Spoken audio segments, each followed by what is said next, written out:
Yes, you can begin now.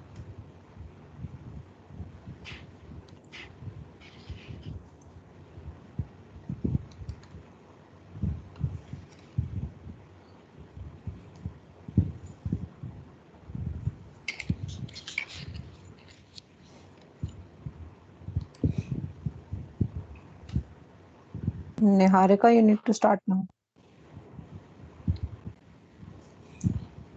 Good morning, everyone.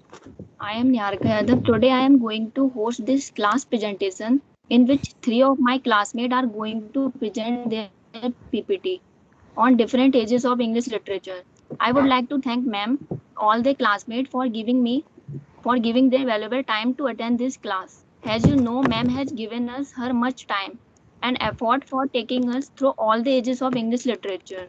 I feel blessed to be a part of this class. Not only me, my classmate too. Now, firstly, I would like to invite Asi to come and present her presentation on Victorian age. Good morning, everyone. My name is Ashi Rana, and I'm a student of MA second semester. Today, I'm going to present my views and my presentation over Victorian age. So, every nation has their own history, as England had. Hmm.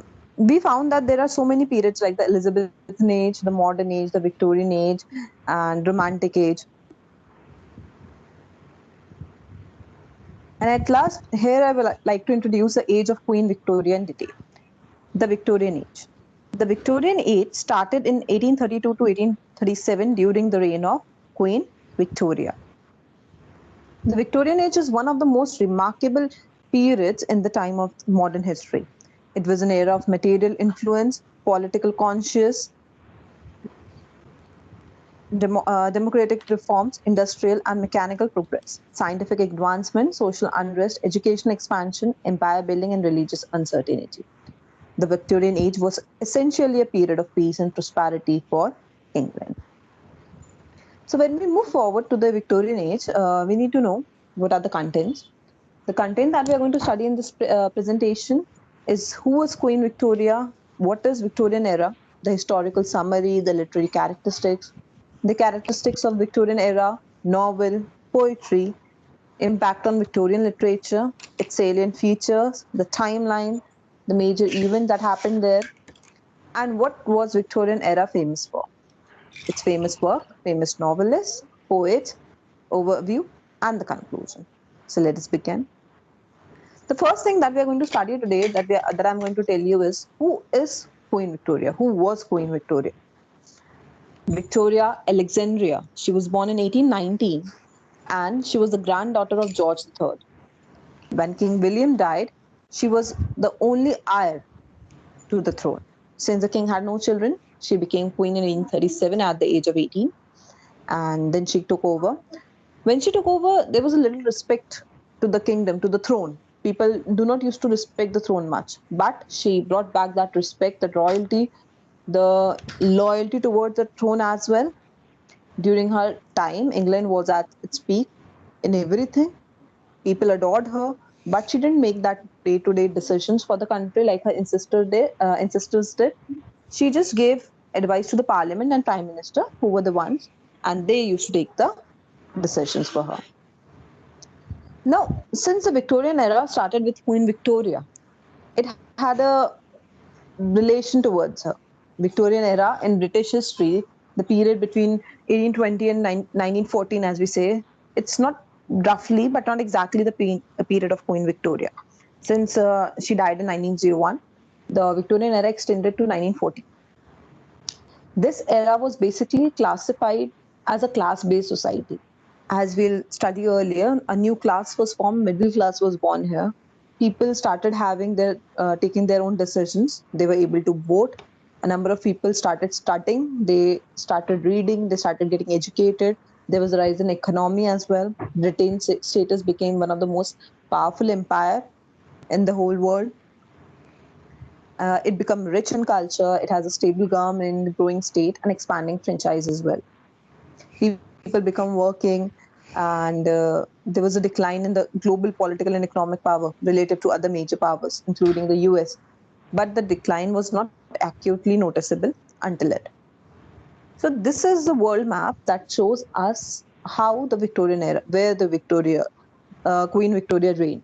The British Empire, where does it extend to? It extends to major Canada part, Africa, some of Africa, Australia, India, Pakistan, Burma. So, in by the end of Victorian reign, the British Empire extended over about the 1/5 of the total surface, and almost a quarter of the world's population were owed allegiance to the empress. Moving forward, if we talk about the historical summary, what was the historical summary? How was the historical summary? How was the government in the Victoria's age? The historical summary included democracy. Democracy took place. People started taking their own decision. The social unrest. It was a age of peace and prosperity. It was the age of rise. Arts and science, middle class reform, education reforms were there. And if we talk about the literary characteristics, it was the age of prose. Prose was introduced. Novels were taken a large rise here.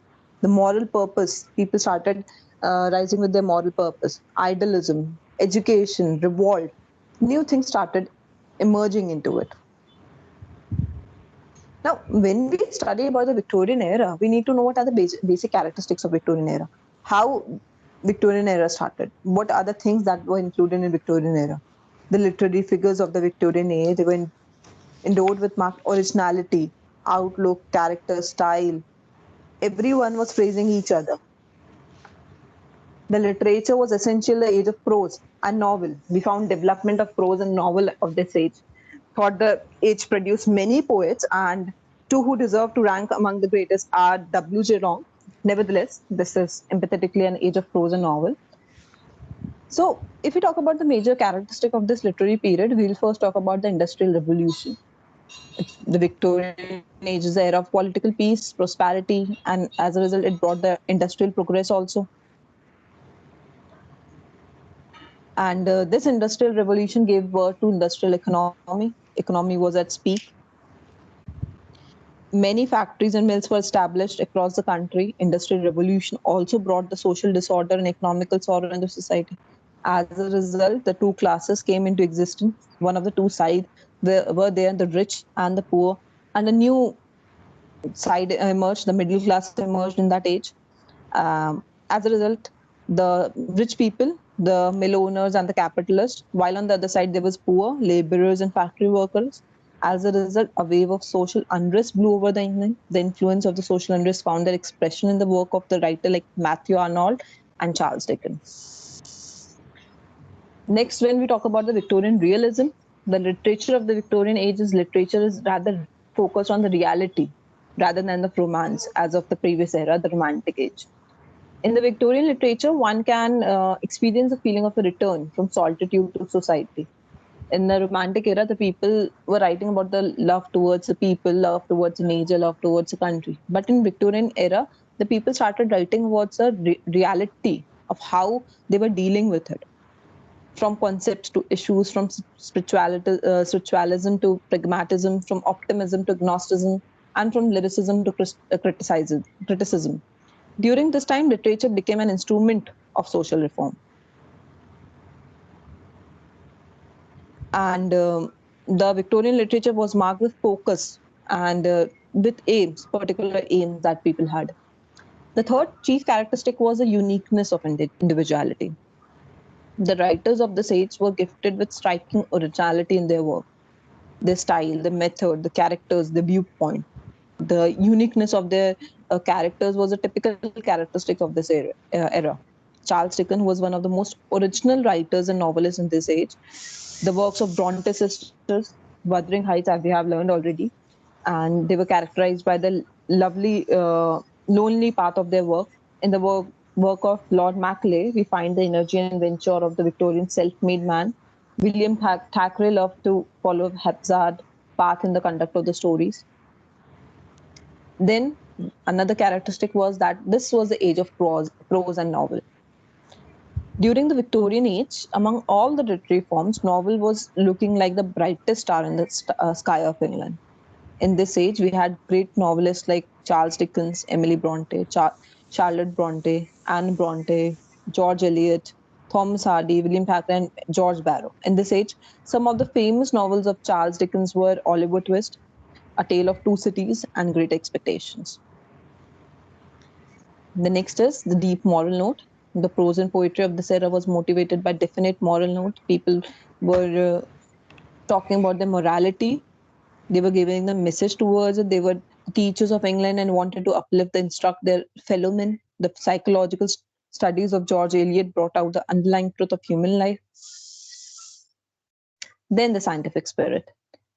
The literature of this age was scientifically modified the concept of science under the spirit of science. Victorian society lived their life. Scientific research also raised some doubtful tendencies. It could be observed in the work of his age, as Charles Darwin gave the theory of life in this era only. So if we summarize the characteristics and points, we'll say that Victorian era was the age of novel, the dramatic monologue, how the weak faith was there in religion. It was the age of merchant, businessmen, no aristocracy class was there. It was the age of free and compulsory education, the private religious rule. The Victorians were materialistic, they were propagandists. It is the age of ultranism. Now, moving on, if we talk about the characteristic, how the novels were written in the Victorian age, we'll see that the middle class, since the middle class started reading about it, and they started focusing on how the novel should be. They started writing that the novels should be based on their life. Cities grew up, expansion was there. So the novelist started writing upon the common people life. In 1870, an Education Act was also passed, and where certain jobs also were given to the common people, normal people. And when that jobs were given, people started studying for it. When they started studying for it, novel were the basic source where they'll practice their reading habits. And since they started practicing their reading habits, women were also indulged. That is why in this age, women novelists were born. Basically, the novelists were women's also. And publishing factory, publishing houses, printing presses were introduced, as printing press was there, invented up there. So new increase in printing and publishing houses were there facilitated, and certain job requirements were there. The novels of this age mostly had a moral strain in them, with a belief of innate goodness of human nature. People started writing on their how the bad people also have some good qualities into them. The characters were well rounded. The protagonists usually belong to a middle class society.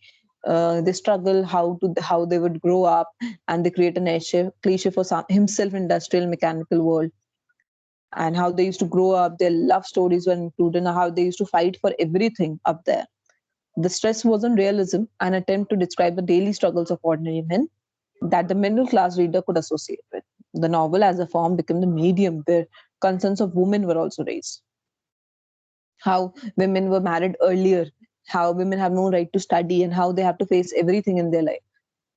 Basically, Victorian novels were concentrated upon them. Moving on to Victorian poetry, it is indifferent from already that was there. It was completely different from the concepts that was there. Much of the work of this time seen as a bridge between the Romantic era and the modernist poetry of the next century. Alfred Lord Tennyson had the poet lordship for over 40 years. The husband and wife poetry team, Elizabeth Barrett Browning and Robert Browning, were also there. They talk about their love affair through verse. They produce many tender and passionate poems. The reclaiming of the past was a major part of Victorian literature and was to be found in both classical literature also and the medieval literature of England.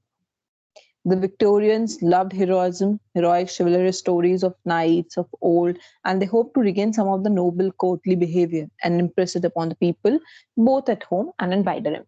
So they started upon something that is already there. Now, what was the impact on Victorian literature? Victorian literature, as it was identified by Queen Victoria, it was characterized by imperialism. England was rapidly expanding. Queen Victoria was named an Empress of India also. The Victorian era is also thought to be a time of rigid morals, repressed sexuality. Reading became a new pastime because some theaters were regarded as immoral. In theaters, there were plays that included the life. People were started getting impaged, insist upon them. The play started depicting about women, how women have also the rights in the society, how they should be. So it was something like a kind of, we could say, bhadkalu type of plays were there.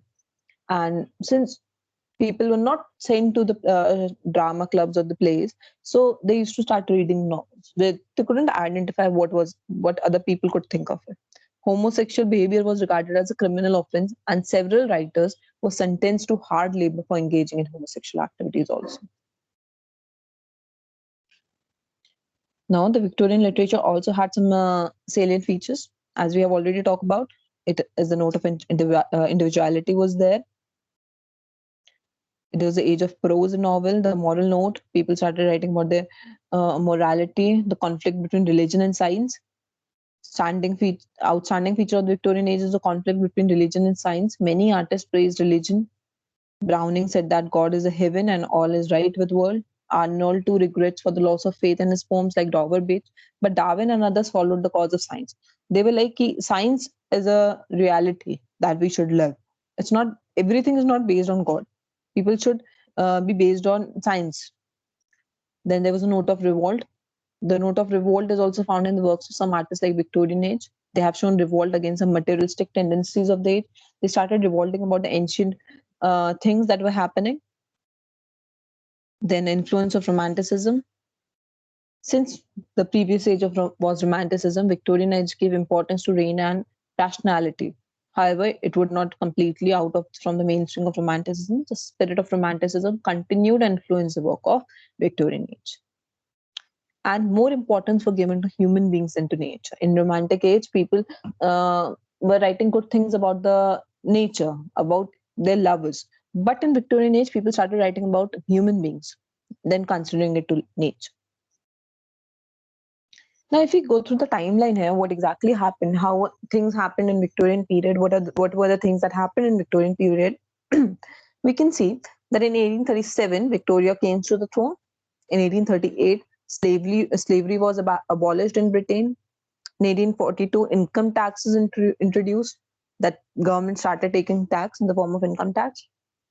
Then in 1842 September, Irish potato famine begins. 1852, the Crimean War began.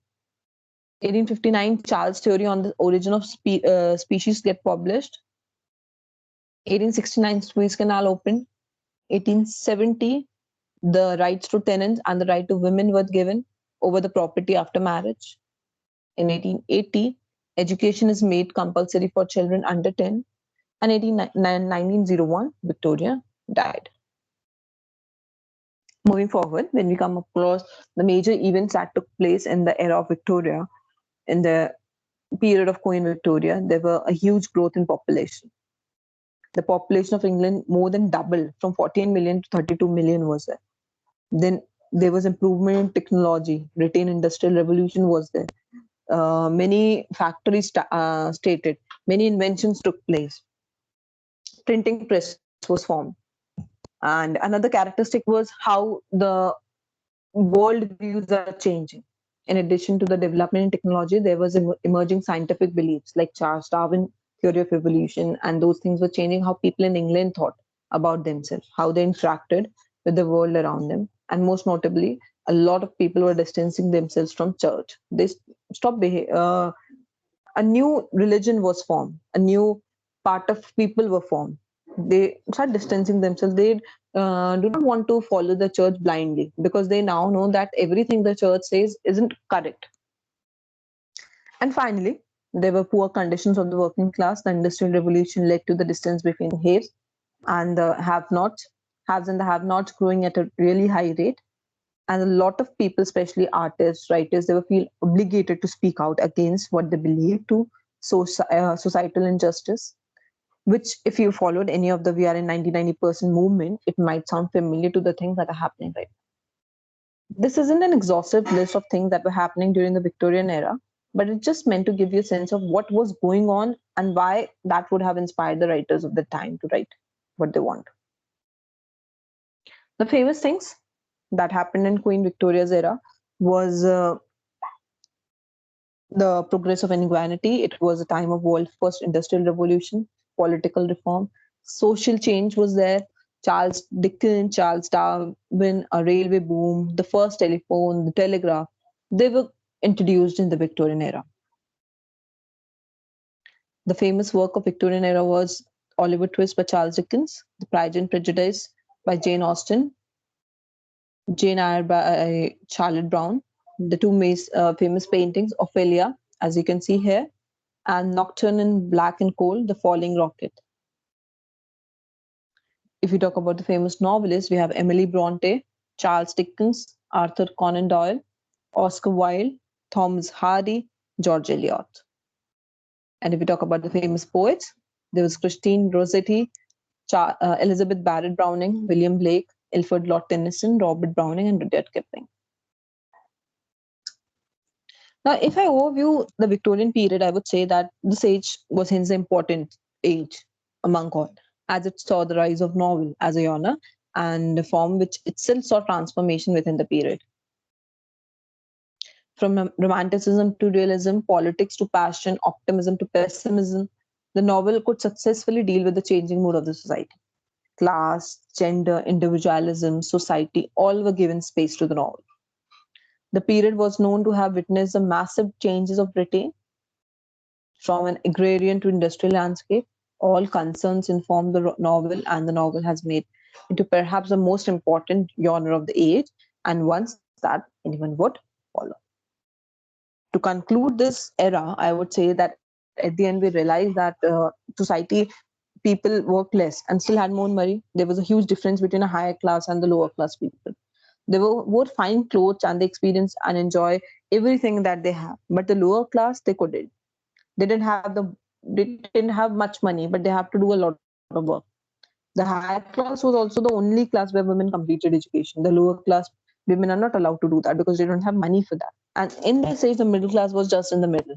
Some of the luxuries, like the higher class, but they wore regular clothes, they limited money, and they have to work harder than the higher class. The lower class had the least accessories of life. They wore second-hand and often torn clothes. They were not allowed to participate in any event, entertainment, or sports. They had to work the most. But however, given the least or no money. So to speak up, the people were taken advantage of over and over again during this expansion. They treated the native people wrongly. The Britishers, they treated the lower class people in a way that they shouldn't be treated, with cruelty. But Darwin's philosophy, however, moved in, and factories, industrialization came in, people started getting more opportunities to work. The materialism gave a rise. People no longer relied on moral ideas like the Bible to tell them how to live life. Instead, they removed themselves emotionally from anything what they did not fit. And now, since science also took place, new science emerged, and many Victorians wanted to return to their old ways. However, they struggled to get it back. All this change shaped the era, brought it to a change to the people of England and the globe. Thanks to England's idea of the responsibility and rights to the rest of the world, civilization, as we know, it would never be the same. Just like the change and impacted England, the effects of Queen Victoria's rule shaped the world as it is now. One cannot imagine much effort, much less chart how people would be there, how Queen Victoria's influence was there on global economy, philosophy, biology, geology, psychology, religious belief, etc. Thanks to her and the support to reforms from the Industrial Revolution, even the most simple of things that people take for granted today would not exist. Thank you, everyone, for listening patiently to my presentation. I hope you understood what I wanted to say and what I wanted to tell you all. Thank you, ma'am. Thank you, Asi, for this beautiful presentation. Now, I would like to invite Astika to come and present her presentation on romantic age. Thank you, Niharika. Good morning, everyone. My name is Astika, and today I'm going to present my presentation on romantic age.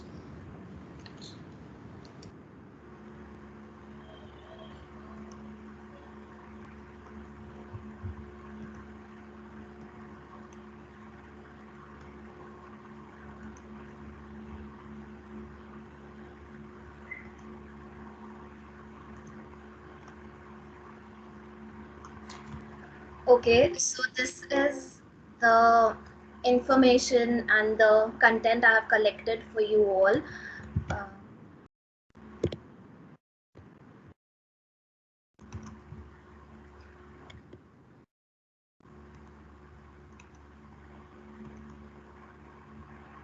1 minute, it's glitching. 1 minute. Um,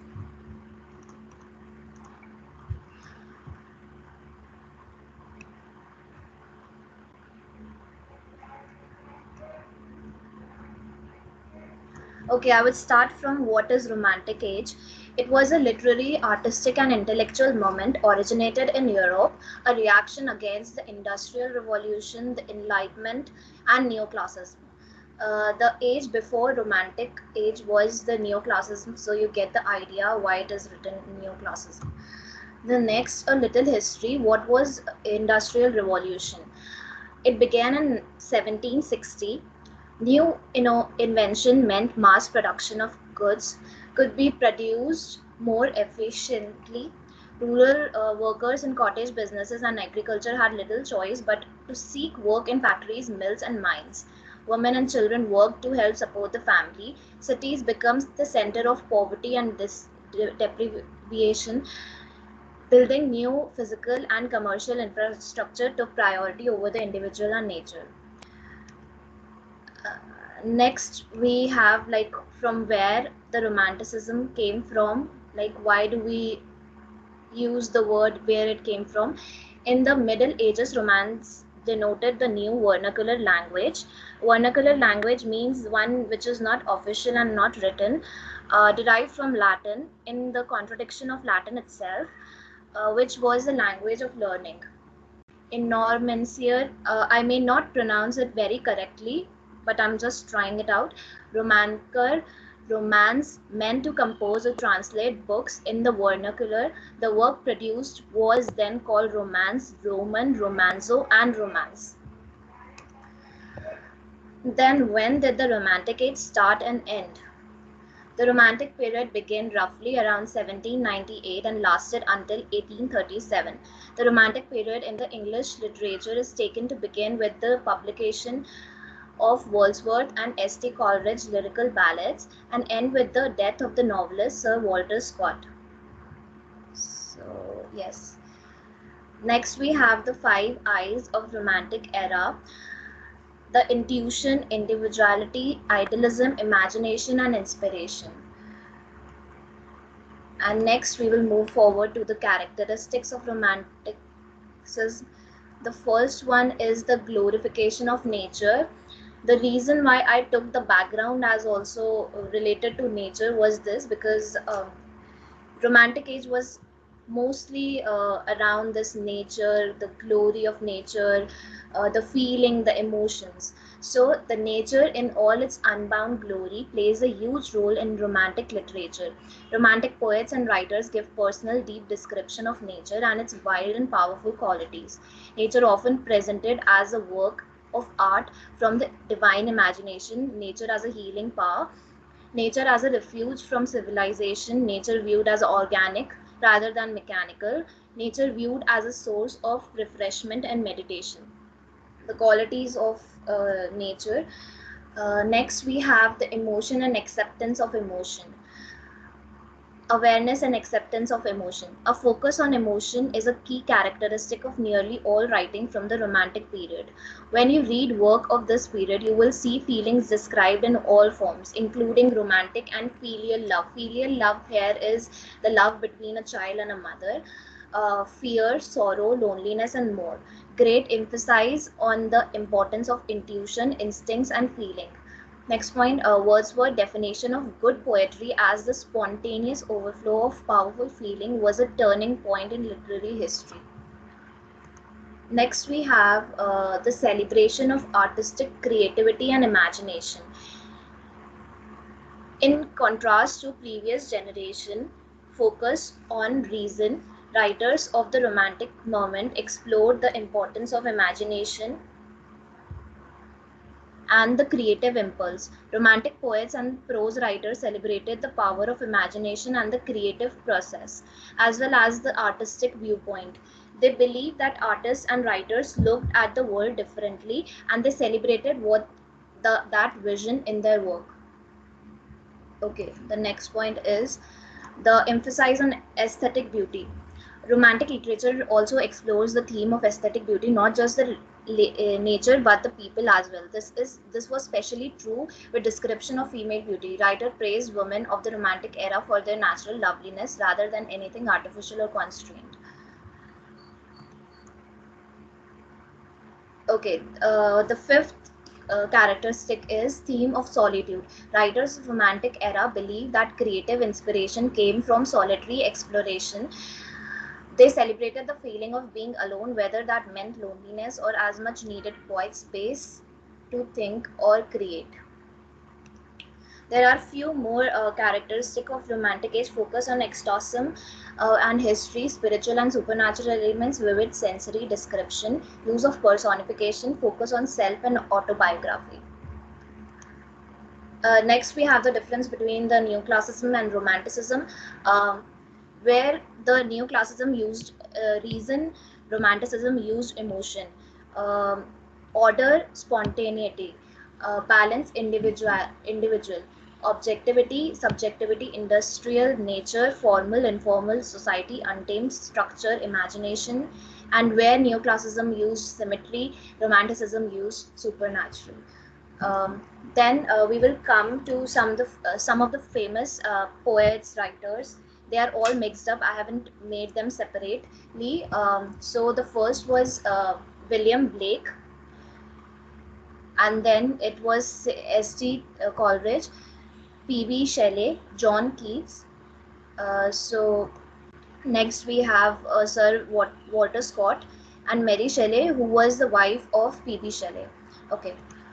So there were the first generation and second generation of romantic poets. The first generation was William Wordsworth, S.T. Coleridge, William Blake, and the second generation there was Jane Austen, also P.V. Shelley, Lord Byron, John Keats. I haven't mentioned Jane Austen. She needed one separate page for herself. She has done an incredible job in her time. So, most significant novelist of the age published 6 novels between 1811 and 1818. She explored themes of poverty, property, marriage, the status of women, English villages, and decline of the gentry. In the work, description of English life is unsurpassed. She exposes the exploitative nature of gender relation in English society. Her novel explores the working of people's mind. All the work published under pen name by a lady. Next, we have Mary Shelley. She was born to influential parents. Her mother was also a feminist writer, and her father was a former minister. And then she was married to P.B. Shelley. Next, few more points about these writers and poets. The grouping together of so-called lake poets. Lake poets were the one who lived near the lakes, so they were called as lake poets. Wordsworth, Coleridge, and Southey, with Scott, Byron, Keats, and Shelley as the romantic poets in late Victorian, apparently as late as the middle 1880s. And it should be noted that these poets did not recognize themselves as romantic, although they were familiar with the word and recognized that their practice differed from what of the 18th century. The Victorian age were the people who named this romantic age poets as romantic poets.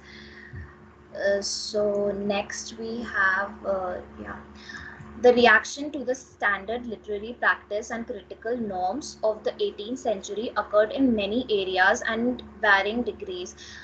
Reason no longer held the high place it had held in the 18th century.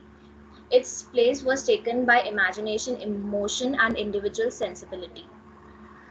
So we discussed it was all around the romantic age was all surrounded by the emotion, in imagination, individual sensibility, nature. So next we have the combination of new interests, new attitudes, and fresh form produced a body of literature that was strikingly different from the literature of the 18th century. But that is not to influence on the Romantic movement. Practically all the seeds of the new literary crop had been sown in the preceding century. The Romantic, next we have the Romantic period includes the work of two generations of writers. The first generation was born during the 30 and 20 years preceding 1800. The second generation was born in the last decade of the 1800s. The chief writers of the generation were Wordsworth, Coleridge, Scott, Southey, Blake, Lamb, Hazlitt. The essay Thomas de Quincey, born in 1785, falls between the two generations. Okay. And next we have one more last point. Keats and Shelley belong to the second generation along with Byron, who was older than they were by a few years. All three were influenced by the work of the writers of the first generation, and ironically, the careers of all three were cut short by death, so that the writers of the first generation were still on the literary scene after the writers of the second generation had disappeared. So next point we have in this presentation is the the Battle of Waterloo, which was fought on 18 June 1815, which was a big event at that time. Those were the wars led by Napoleon Bonaparte against Europe from the end of the 18th century until the year of the wars ended in 1815, when Napoleon lost the Battle of Waterloo. In the early days, there were many admirers of Napoleon the Liberator, the embodiment of historical change, symbol of romanticism, idols in Titanic, achievement by the individual and the nation. However, Napoleon remains ambiguous figure in any discussion of romanticism. He created an empire in neoclassicism style, and yet he was the also the romantic adventurer and the entrepreneur of history and archetype of genius. Archetype here is one of the kind. As a young victorious commander of the Revolutionary Army, he carried out a coup in 1799, which made him first consul of Republican France. In 1804, he proclaimed himself emperor. Okay. Uh, Next, we have new ways of living had to be reflected in new ways of thinking. This was a point in Romantic age. So new ways of living had to be reflected in new ways of thinking. Romanticism, for want for better word, came to stand from this new experience of the world. The true romantics was not an oversensitive dreamer, but a heroic figure facing head on the painful realities of his time, a figure of genius. Romanticism has very little to do with things popularly thought as romantic, although love may occasionally be subject of romantic art. The Romantic period in literature has very little to do with things popularly thought of as romantic, although love may occasionally be the subject. Oh, I think I have repeated this line, so I will move to the next slide. Achievement of Romanticism. Romanticism may have expired on the barricades of the 1848 revolution, but its spirit continues to haunt us. It has become common practice to see the opposition of Romanticism, the neoclassicism, as a continuing dialectical process with Western culture, re-enchanting the ideals and forms of each tradition in turn. We are coming to the end of this presentation, but some few points. No other period in English literature displays more variety in style, theme, and content than the Romantic movement of the 18th and 19th century. Furthermore, no period has been the topic of so much disagreement and confusion over its defining principle and aesthetic.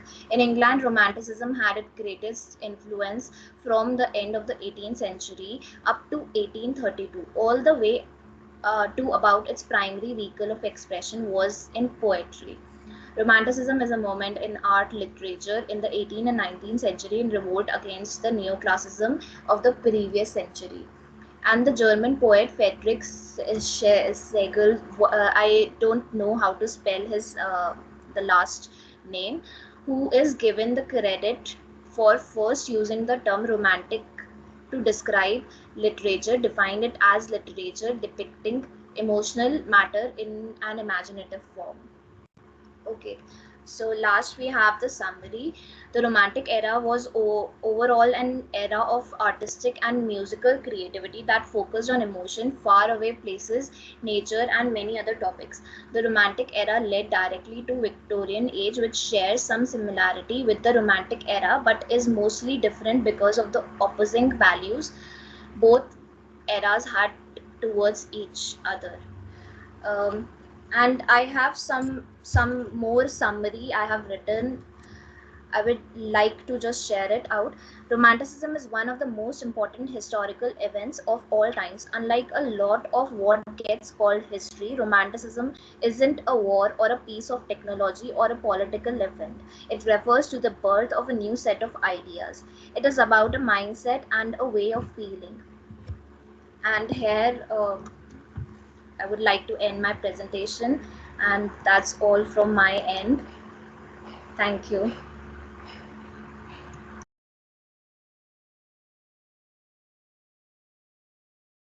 Thank you, Astika, for this informative presentation. Now I would like to invite Sevani to come and present her presentation on modern age.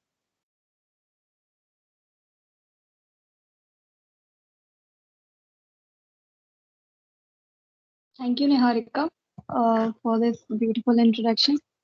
I would like to present my presentation on modern age in continuation to what my classmate Ashi did. Good morning, everyone. So I'll start my presentation now.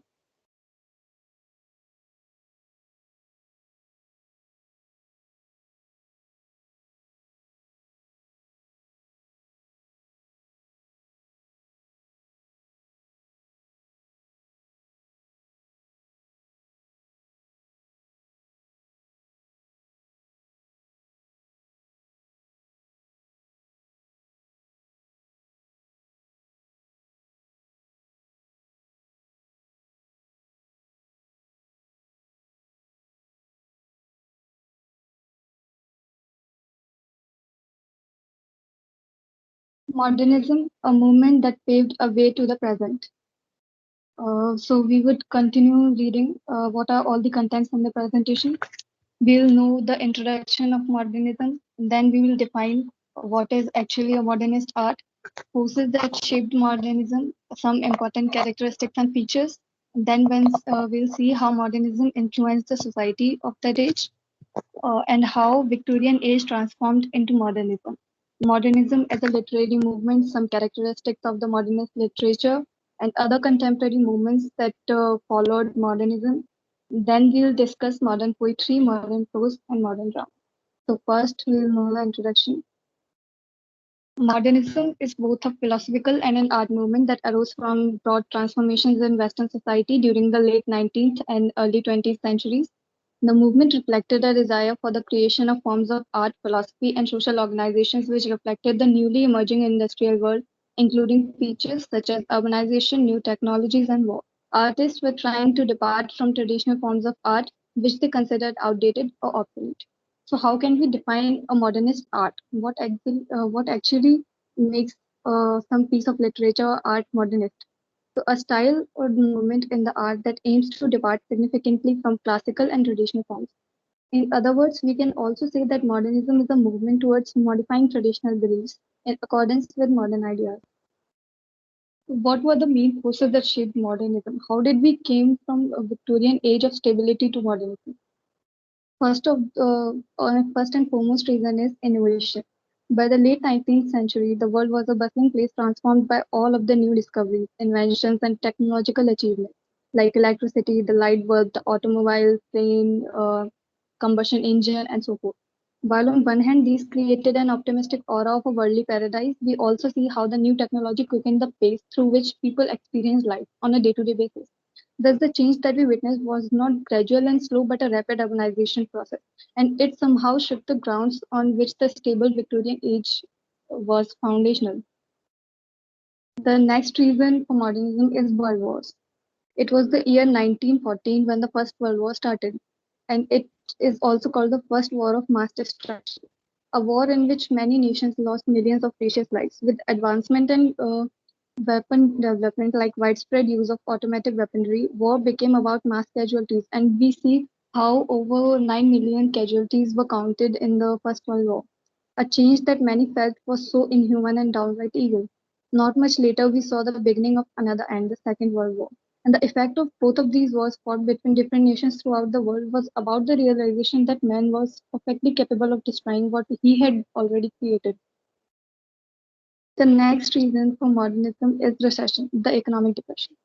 So, the Great Depression was a severe worldwide economic depression that took place mostly during the 1930s. It was the longest, deepest, and most widespread depression of the 20th century. And historian David M. Kennedy also wrote that there can be a little doubt that the deepest roots of the crisis lay in the several chronic infirmities that World War I had inflicted on the international political and economic order. And this economic recession didn't only affect a particular uh, race of people, it affected the poor as well as the rich ones. It affected the middle class and upper class on the same extent, and hence led to a crisis which resulted in hunger, unemployment, migration, and displacement of a large number of people. Another one of the most important reasons towards modernism is Bradley's theory. So, English philosopher F.H. Bradley's most ambitious work, Appearance and Reality, a metaphysical essay which was published in 1893, introduced the concept that an object in reality can have no absolute contours, but varies from the angle from which it is seen. Thus, Bradley defines the identity of things as the view the onlooker takes of it and not how the thing is exactly is. The next important theory of this age is Einstein's theory.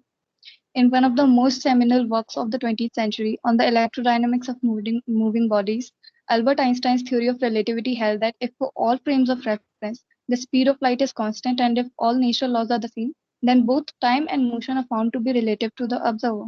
In other words, there is no such thing as universal time, and thus experience runs very differently from man to man. And this was somehow a very revolutionary theory on its own. The next theory is Freudian theory. Sigmund Freud was the first to gaze inwardly and to discover a world within, where dynamic, often warring forces shape the individual psyche and personality. In his various theories, he illustrated the importance of unconscious motivation in behavior and the proposition that psychological events can go on outside of conscious awareness. And hence, our behavior, dreams, and thoughts are outward manifestation of unconscious motive. Thus, his legacy to the modern world was to expose the darker side of man that had been hidden from view in the previous century. And we see its effect on most of the literature and art of this period. Jung's theory. A disciple of Simon Freud, Carl Jung, also developed another theory delving into the unconscious, which explored the nature of the irrational self and which explained the common ground shared by so many cultures. Jung's theory of collective unconscious states that there are patterns of behavior or actions and reactions of the psyche, which he calls archetypes, that are determined by the race. Darwin's theory was also one of the most influential on the modernism literature and modernism art. So Charles Darwin, a British naturalist, when came forward with his theory of evolution by natural selection in the timeless book on the origin of species, challenged the view of those whose faith resisted the long gradual process of the evolution of man. This scientific discovery led the thinkers to question the basic and foundational beliefs of God and religion, that how man was not created by God. Doubts began to arise regarding the position of man against the long held belief in man's supremacy in the universe. Thus, the existence of God is put into radical question after this theory. Now, we'll see what are the main characteristics and features of modernism. So first is the rejection of history and conservative values such as realistic depiction of subjects. Because in modernism, we mostly focus on depiction of abstract things, feelings, emotions, and not the realistic depiction of objects. Next characteristic is innovation and experimentation reforms with a tendency to abstraction. A refusal to the acceptance of rules of conduct which were a restrictive and limiting force over the human spirit. An emphasis on the relativeness of truth and meaning. While in earlier time we believed that and truth was subjective and universal, that there was only one truth. But in this age, we like to believe that there is multiple truths of multiple people. So subjectivity becomes the main focus here, and priority is given to the inner self rather than the material position. What is the influence of modernism? So, since modernism is a reaction to many events that the society underwent, as well as a lot of ongoing happenings in the 20th century, its effects were also not limited to a single field and aspect of life. We can see the influence of modernism on different arts like painting, music, dance, philosophy, psychology, sciences, architecture, sculpture, as well as literature. So, how did we transition from Victorian age to modernism? What were the key differences that there were in modern age and they were not in Victorian age? So, first is optimism.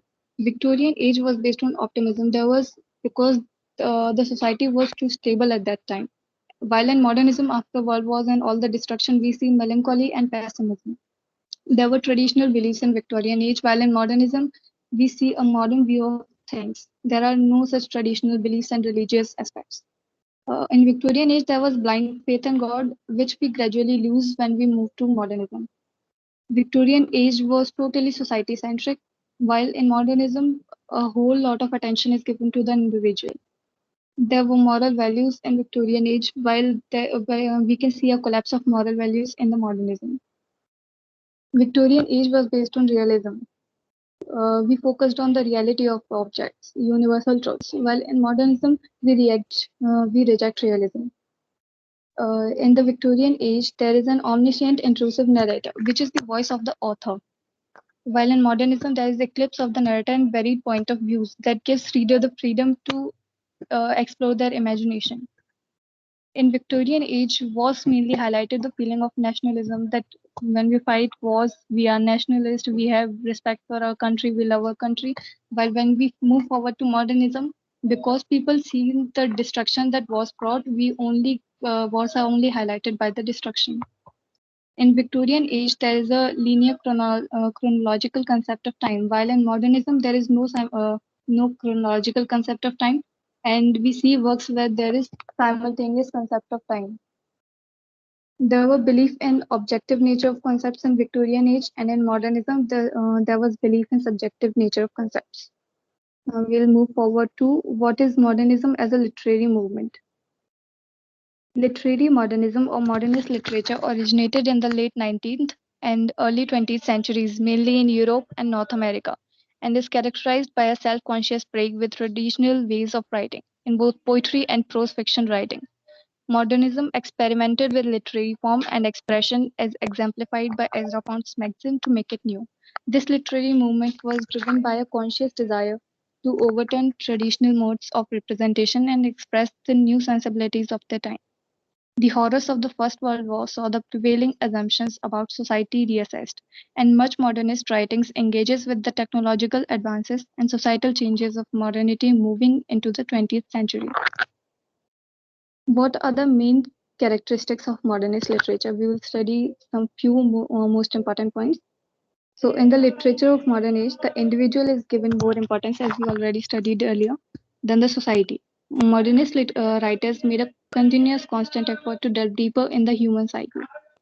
Traditional rhyme schemes, rhythm, and meter were abandoned and rejected, and writers started adopting free verse as a main form of poetry, which was in a way providing them the freedom from the limitation of old forms. Modernist literature embraces fragmentation as a literary form, since it reinforces the fragmentation of reality and contradicts notions of totality and wholeness. Earlier, we saw how modernism embraced and celebrated individualism, but individualism also results in feelings of isolation and loss. So, modernism literature also marked by themes of loss and exile. Next, there is no longer an anonymous, omniscient, third person narrator, as there is no universal truth according to the modernists. The conflicting perspectives of various narrators and speakers reflect the multiplicities of truth and the diversities of reality that modernism celebrates. Modern writings give reader the freedom to expand their imagination, and hence we often find obscurity in the literature of this age. Writers use symbols, images, and references which are multidimensional. Hence, we see how in Imagism and Impressionism there is borderless art, which is not confounded by any border and clear cut lines. So we see a frequent use of techniques like stream of consciousness and internal monologue. And that's the reason for having writings where there is no chronological order of events.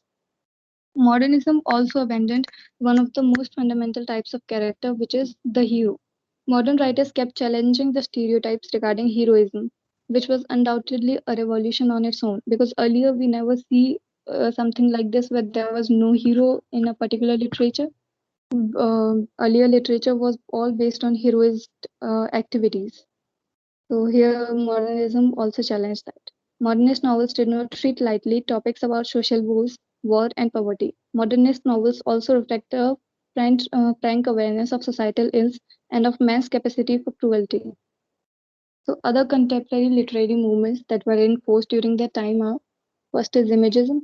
It was a movement in early 20th century poetry that favored precision of imagery and clear, sharp language.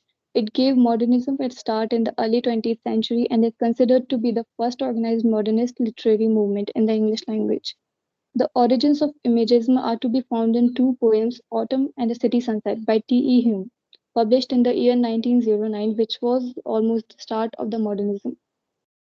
Imagist poetry is defined by directness, economy of language, avoidance of cliches, and a hierarchy of precise phrasing over adherence to poetic meter. Hence, we see shorter poems than lengthy epic poems, and there is no overuse of language and words, only precise things are said, which are important to say. Next in the movements is Surrealism, an artistic philosophy that took hold in 1920s Paris and spread throughout the world in the decades that followed. Andrew Breton outlined its aims in his Surrealist Manifesto 1924, affirming the supremacy of the disinterested play of thought and the omnipotence of dreams rather than reason and logic. And his colleagues were inspired by Freudian psychoanalysis and its emphasis on the power of unconscious thought. Through automatic writing, artists could free their imaginations to reveal deeper truths. And Pablo Neruda, as we all know, is one of the examples of the second generation of surrealist writers. Next in the movement is Dadaism, and it is a movement that began in Zurich, Switzerland in 1916 at the Cabaret Voltaire. The founders of this movement struck upon this essentially nonsense word to embody a simultaneously playful and nihilistic spirit alive among European vision artists and writers during and immediately after World War I. They salvaged a sense of freedom from the cultural and moral instability that followed the war and embraced both everything and nothing. So Dadaism was basically a nihilistic attitude towards everything. The nihilism is just not accepting what is there, avoiding things. Expressionism. Expressionism in literature arose as a reaction against materialism, rapid mechanization, and urbanization, and the domination of the family within pre World War European society. It was the dominant literary movement in Germany during and immediately after the First World War. It is a movement that tries to express the feelings and emotions of the people rather than objects and events. Now we'll study what is modern poetry. So, modernist poetry refers to poetry written mainly in Europe and North America between the years 1890 and 1950 in the tradition of modernist literature. And some of the most famous and notable poems written in this period are North of Boston by Robert Frost, The Wasteland by T.S. Eliot that we earlier studied in the semester also, and it is based on the how the destruction is led by war and what all the feelings are go through in the mind of a soldier and sailors. Then there is Ezra Pound's Leuctra, which was published in 1916. The Wild Swans at Cool by W.B. Yeats. Tulips and Chimneys by E.E. Cummings, which was published in 1923. Now we will see modern prose and novels. The most significant prose writing of this period was inspired by neither hope nor apprehension, but by bleaker feelings that the new century would witness the collapse of the civilization, because those were the events that they were seeing at that time. From 1908 to 1914, there was a remarkably productive period of innovation and experiment, as novelists undertook to challenge the literary conventions not just of the recent past, but of the entire post Romantic era. Some of the most remarkable novels of this period are Heart of Darkness, written by Joseph Conrad, which was published in 1899. Then there is Ulysses by James Joyce, published in 1920, a novel which is in our next semester to the Lighthouse by Virginia Woolf, one of the most famous women writers of modernism, which was published in 1927. Then there is William Faulkner's As I Lay Dying, published in 1930, and Ralph Ellison's Invisible Man, published in 1952. Now we come to the third important genre of literature, modern drama. The drama, which had suffered a steep decline during the Victorian age, was revived with great force at the beginning of the 20th century, and this course of 6 decades witnessed many trends and currents in the 20th century drama. English drama during the modernist period falls into three categories. The earliest phase is marked by the plays of G.B. Shaw and John Galsworthy, which constitute social drama modeled on the plays of Ibsen. And we have read a very wonderful play of Henrik Ibsen, which is The Doll's House, and how it was focused on a normal housewife, and these kind of plays were not written earlier. The middle phase comprised the plays of Irish movement contributed by some elites like Yeats. In this phase, the drama contained the spirit of nationalism. And the final phase comprised plays of T.S. Eliot and Christopher Fry. Here we saw the composition of poetic dramas inspired by the earlier Elizabethan and Jacobean tradition. So I would like to complete this presentation with this slide. Thank you so much for giving me your time. I hope I could convey what I wanted to say. Thank you so much. Over to Niharika. Thank you, Shivani, for this wonderful presentation. Now I would like to invite our Professor Lata Misra ma'am for her comments and feedback on this presentation. Okay, thank you, Niharika. Before I give my feedback, though we have taken more than an hour, but if anyone wants to ask any question, we won't be having much of the discussion. If still there is some question for the presenters, then you may ask. Well, Krishna here. I want to ask some questions from Arshi. May I? Okay. Yes, sure. Arshi, as you said that the Victorian age was the age of social unrest, and then also peace and prosperity. Can you elaborate this? Yep. As I said, that the Victorian age was an era of social unjust. Arshi, and it was... you can switch on your video also. What you can switch Sure, you all can switch on your videos if you want. Yes.